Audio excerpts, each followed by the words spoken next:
केदारनाथ धाम, जिसकी कथा और रहस्य को जो पूरा सुनता है उसके जन्मों जन्मों के पाप मिट जाते हैं और भगवान शिव उसे निरोगी काया और हमेशा खुश रहने का आशीर्वाद भी देते हैं। दोस्तों, आज हम आप सभी को केदारनाथ धाम के उन 10 रहस्यों के बारे में जानकारी देंगे जिसे हमारे भारतवासी बहुत कम जानते हैं। भगवान शिव खुद यहाँ पर 24 घंटे विराजमान रहते हैं और ऐसे में उनके इस धाम के कानून के बारे में जो भी सुनता है वो धन्य हो जाता है। इसलिए दोस्तों, इस वीडियो को पूरा जरूर देखिएगा और कमेंट बॉक्स में हर हर महादेव जरूर लिखिएगा। तो चलिए इस वीडियो की शुरुआत करते हैं। पहला रहस्य, केदारनाथ धाम की भौगोलिक स्थिति। केदारनाथ धाम में एक तरफ करीबन 22,000 फुट ऊंचा केदार, दूसरी तरफ 21,600 फुट ऊंचा खर्च कुंड और तीसरी तरफ 22,700 फुट ऊंचा भरत कुंड का पहाड़ है। न सिर्फ 3 पहाड़ बल्कि 5 नदियों का संगम भी है। यहाँ मंदाकिनी, मधुगंगा, छिड़ी गंगा, सरस्वती और स्वर्ण गौरी है। इन नदियों में अलकनंदा की सहायक मंदाकिनी आज भी मौजूद है। इसी के किनारे है केदारेश्वर धाम।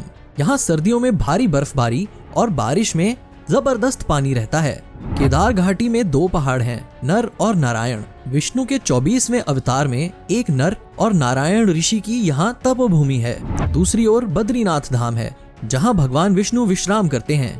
दूसरा रहस्य, केदारनाथ धाम का रहस्यमय निर्माण।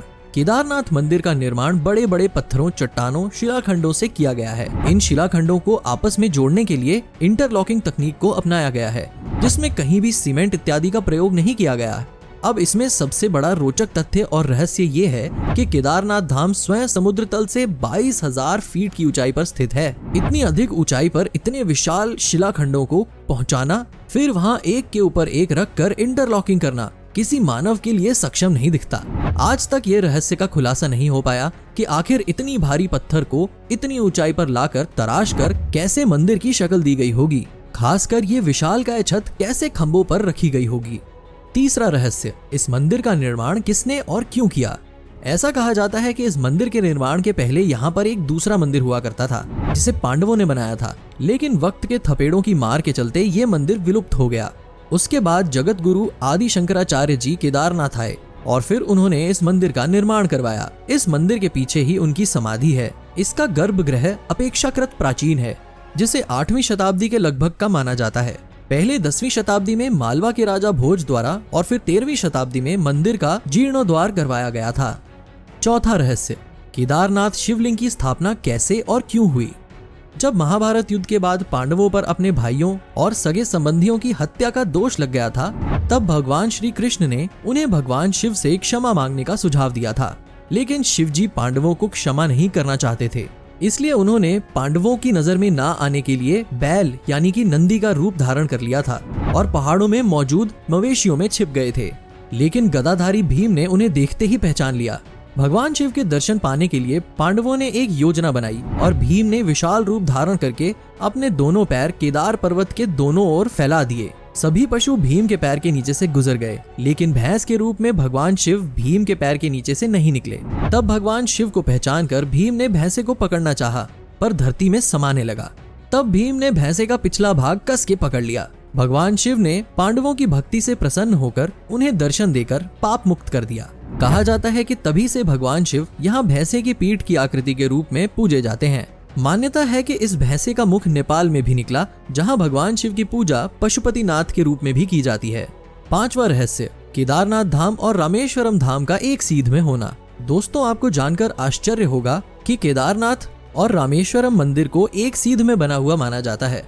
दोनों मंदिर के बीच में कालेश्वर श्री कालाहस्ती मंदिर, एकांबरेश्वर मंदिर, अरुणाचल मंदिर, नटराज मंदिर और रामेश्वर मंदिर आते हैं। ये शिवलिंग पंचभूतों का प्रतिनिधित्व करती है, लेकिन आज तक इसका खुलासा कोई नहीं कर पाया कि आखिर ये मंदिर एक ही सीध में कैसे और क्यों बनाए गए थे।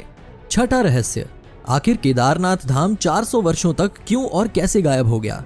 देहरादून के वादिया इंस्टीट्यूट के हिमालयन जियोलॉजिकल वैज्ञानिक विजय जोशी के अनुसार 13वीं से 17वीं शताब्दी तक यानी 400 साल तक एक छोटा हिमयुग आया था, जिससे हिमालय का एक बड़ा क्षेत्र बर्फ के अंदर दब गया था। उसमें यह मंदिर का क्षेत्र भी था।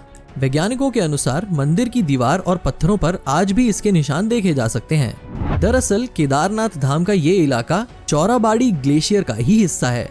वैज्ञानिकों का ये मानना है कि ग्लेशियरों से लगातार पिघलते रहने और चट्टानों के खिसकते रहने से आगे भी इस तरह का जल प्रलय या प्राकृतिक आपदाएं जारी रहेंगी। 7वां रहस्य, केदारनाथ धाम का रहस्यमय दीपक। दोस्तों, केदारनाथ धाम के साथ साथ यहाँ मौजूद दीपक बहुत रहस्यमय है। दोस्तों, आपको जानकर आश्चर्य होगा कि यह दीपक 6 महीने तक नहीं बुझता।